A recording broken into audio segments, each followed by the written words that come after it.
वाहला भाई बहन, अज जे सच्ची गाल कार्यक्रम में पां गीत शास्त्र जे 91 अध्याय जी शुरुआत कईंदासीं। हीअ अध्याय पांखे जीवन ने अजवारे विषय जणाए थो। हिन गीत में मुक्तिदाता प्रभु यीशु ख्रिस्त जेको जीवन विषय मोघम रीते जणाए में आयो आहे। जीवन कंहिंखे न गमे, पण जीवन बचाए ला माण्हू कोरो नथो करे। हिकिड़ा प्रभु जा सेवक चवनि था, अकस्मात में मुंहिंजी छोकिरी घणे गंभीर रीते घायल थी हुई। जीवन ने मरण वच्चे उहो झोला खेंदी हुई, जाणे का उहो मरी वेंदी अहिड़ी हालत हुई। डॉक्टर खे विनंती करिणी पई, डॉक्टर पण आशा छॾी ॾिनो हो। अहिड़े टाइम ते कुरो थिए थो, जीवन ॾींदल ता ईश्वर ई।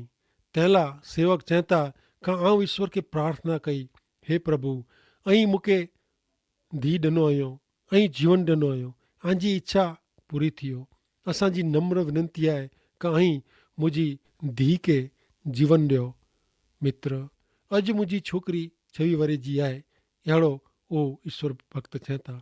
ईश्वर इनखे बचायो, जीवन ॾिनो ने अहिड़ी ज रीते ईश्वर पाप में मरंदल माण्हू खे आध्यात्मिक रीते पण नवो जीवन ॾिए था, शाश्वत जीवन जी भेट ॾिए था।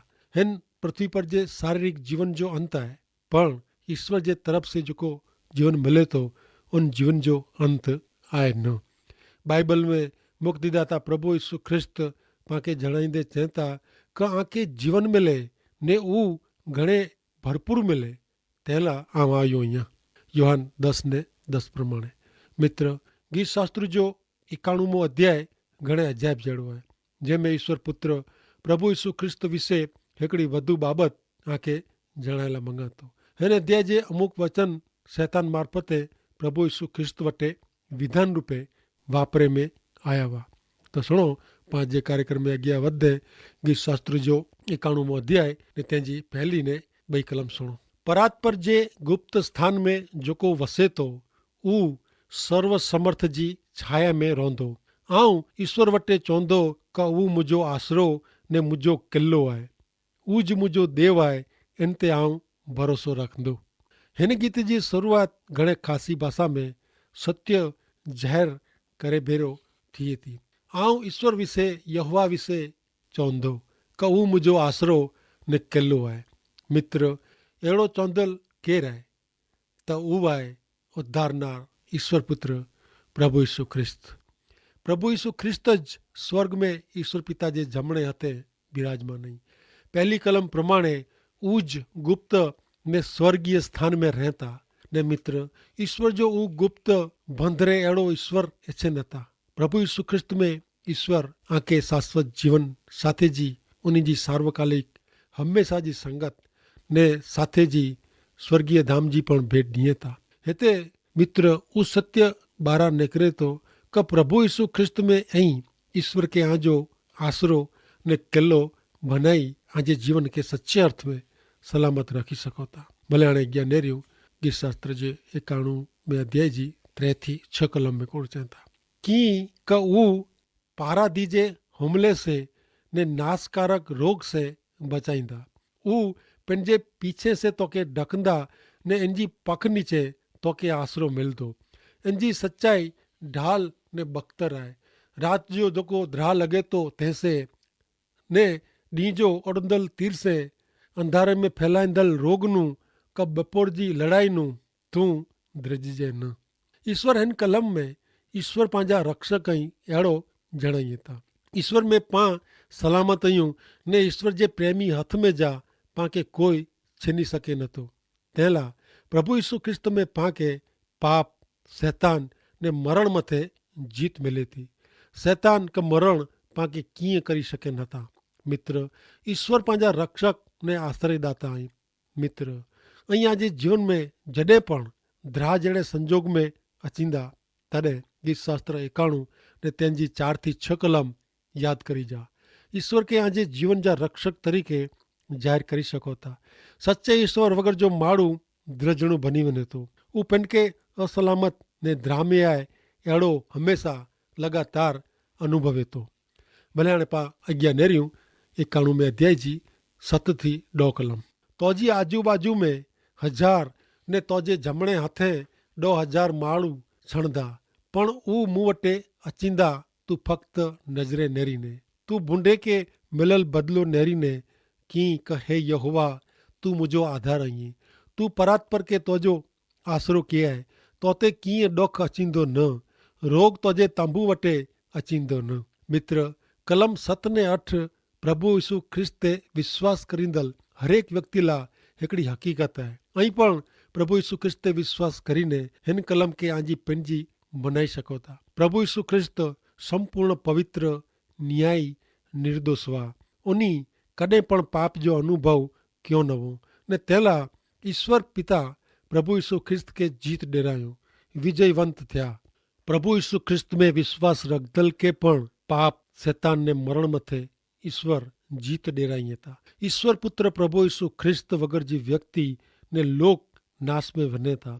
ईश्वर जो को जीवन तैयार रखियो हुयो इन जी ऊंधी दिशा में वञी ने नाश लणीए था, पण ईश्वर ते विश्वास ने आधार रखंदल व्यक्ति था जीवन मेळवे थी ने ही जीवन पां ईश्वर पुत्र प्रभु यीशु ख्रिस्त में मफत में मेळवे जो आहे. 10 ने 11वीं कलम के आंजी पंहिंजी बनाए गेनो. ईश्वर पंहिंजे जीवन जी पंहिंजे शरीर जी संभाल रखे था. जिन व्यक्ति जो जीवन जो आसरो ने आधार ईश्वर आहे, इनके मरण कीअं करी सघे नथो. प्रिय मित्र, ईश्वर पुत्र प्रभु यीशु ख्रिस्त ते विश्वास करींदल ला मरण अंत न आहे. प्रभु यीशु ख्रिस्त में ऐं पिंड खे संपूर्ण सलामत अनुभवी सघो था. भले हाणे अॻियां कार्यक्रम में वधंदे नेरियूं 91 अध्याय जी 11 ने 12वीं कलम सुणो. तोखे तोजे मेड़े मार्ग में संभारेला ऊ पंहिंजे दूत खे आज्ञा ॾींदा, ऊ पंहिंजे हथें तोखे संभारी रखंदा, रखे तोजो पग पाइण ते पछड़ाजे. हिन कलम के शैतान मार्फते मुक्तिदाता प्रभु यीशु ख्रिस्त वटे रजू करे में आवी हुई. ईश्वर पुत्र प्रभु यीशु ख्रिस्त जो पण शैतान से परीक्षण थियो हो ने तॾहिं शैतान ईश्वर जे वचन के खोटी रीते खोटे इरादे से रजू कवे. मित्र, बाइबल जे ईश्वर जे वचन के संदर्भ वगर वापरे से अयोग्य रीते पंहिंजी इच्छा प्रमाणे गैरउपयोग करे से अर्थ न पण अनर्थ थिए थो ने अहिड़ो गैरउपयोग खोटो शिक्षण ॾे थो. तंहिंला ज बाइबल जा ईश्वर जा वचन इन जे संदर्भ में वपराया खपे. जॾहिं शैतान प्रभु यीशु ख्रिस्त जो परीक्षण कईंदे बाइबल जे गीत शास्त्र 91 ने 11वीं कलम जो उपयोग कयईं, तॾहिं तोखे तोजे मेड़े मार्ग में ऊ शब्द जो उपयोग न कये. एतिरा शब्द ऊ कढी वठे. प्रिय मित्र, पवित्र ग्रंथ बाइबल जा ईश्वर जे वचन में जा कानो क मात्रा कढी विझणु एतिरे खोटो शिक्षण ॾियणु, खोटो सेखारणु. अॼु आके बाइबल में जा खोटो शिक्षण ॾींदल घणे लोक मिलंदा, पण तंहिंला बाइबल खे पूरी रीते समझणु ज़रूरी आहे ने तंहिंला आके पिंड खे वाचणु, वीचारणु ने इन ते मनन कयो खपे. ऐं बाइबल में जा कीअं कढी सघो नथा, क उमेरी सघो नथा. अहिड़ो करणु उहो ईश्वर विरुद्ध जो पाप आहे.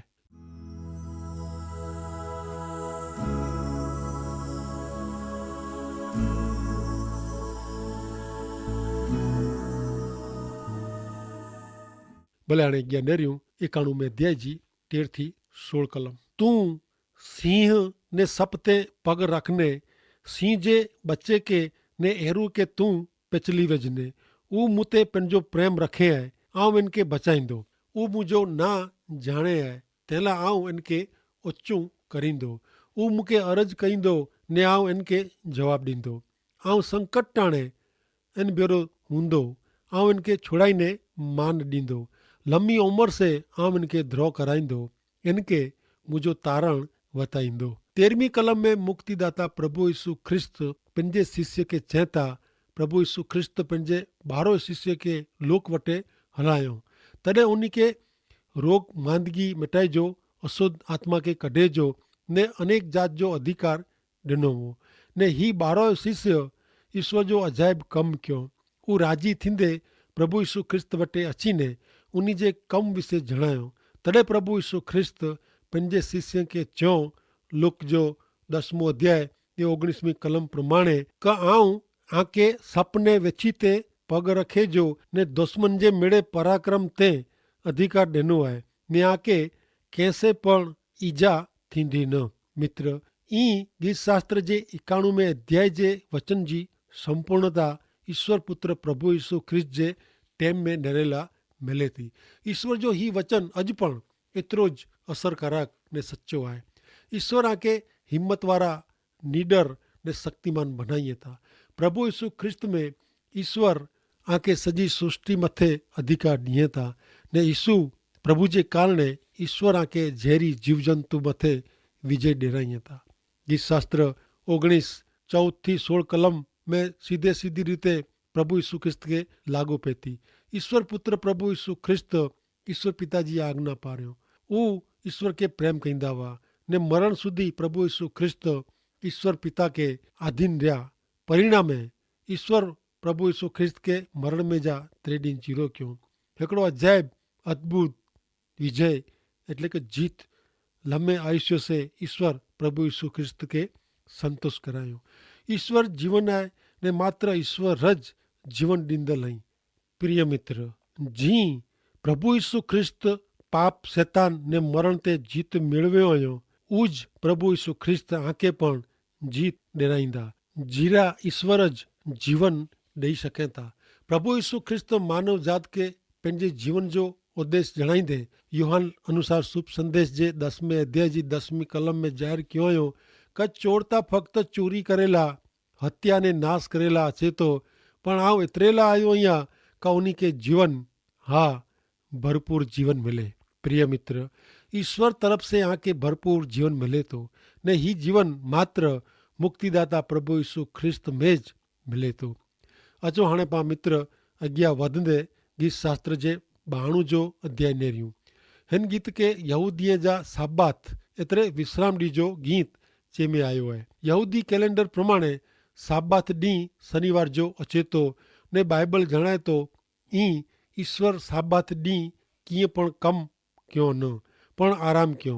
वरी ईश्वर प्रजा के ॾिनल नियम में जणायो क साबात ॾींहुं पवित्र पारियो। ई गीत शास्त्र जे 92वें अध्याय में साबात ॾींहं जो ईश्वर स्तुति भजन आराधना विषय जणाए में आयो आहे। मित्र, सच्चे ईश्वर जो भजन हृदय जी सच्चाई ने ढोंग वगर जो वे तो ने अहिड़े भजन विषय जणाईंदे ईश्वर पुत्र प्रभु यीशु ख्रिस्त हिकिड़ी समरूनी स्त्री के जणाइए था।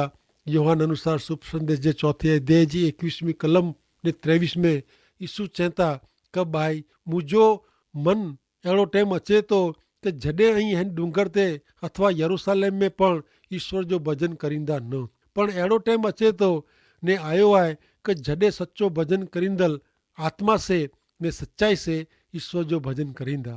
की क अहिड़ी स्तुति भजन करींदल ईश्वर के गमे था। प्रिय मित्र, अज मुक्तिदाता प्रभु यीशु ख्रिस्त विश्वास करींदड़ हरेक व्यक्ति सत्य ईश्वर जो सच्ची रीते भजन करे तो।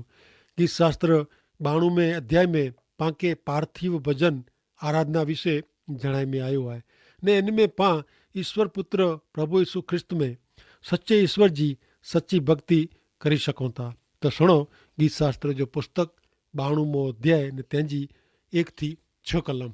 यहोवा जी आभार स्तुति कहणी ने हे परात पर तोजे ना जा भजन कहणा ऊ खासो आहे। डो तार वारे वाजे ते ने सितार ते ने वीणा जे मधुर आवाज से सवार जो तोजी कृपा ने रात जो तोजो विश्वासु पणु प्रगट कहणा ऊ खासो है। की क हे ईश्वर तू तोजे कम से मुके राजी किया है। तोजे हथ से करेल कम जे कारणे आऊं खुशी जा गीत गाईंदो। हे यहोवा तोजा कम केड़ा महान आई। तोजा विचार घणे मोघम ने पवित्र आई। अज्ञानी माड़ू ऊ जाणे नतो ने मूर्ख माड़ू ऊ समझे नतो। मित्र, मूर्ख माड़ू ईश्वर के ओळखे नतो, भजन करे नतो।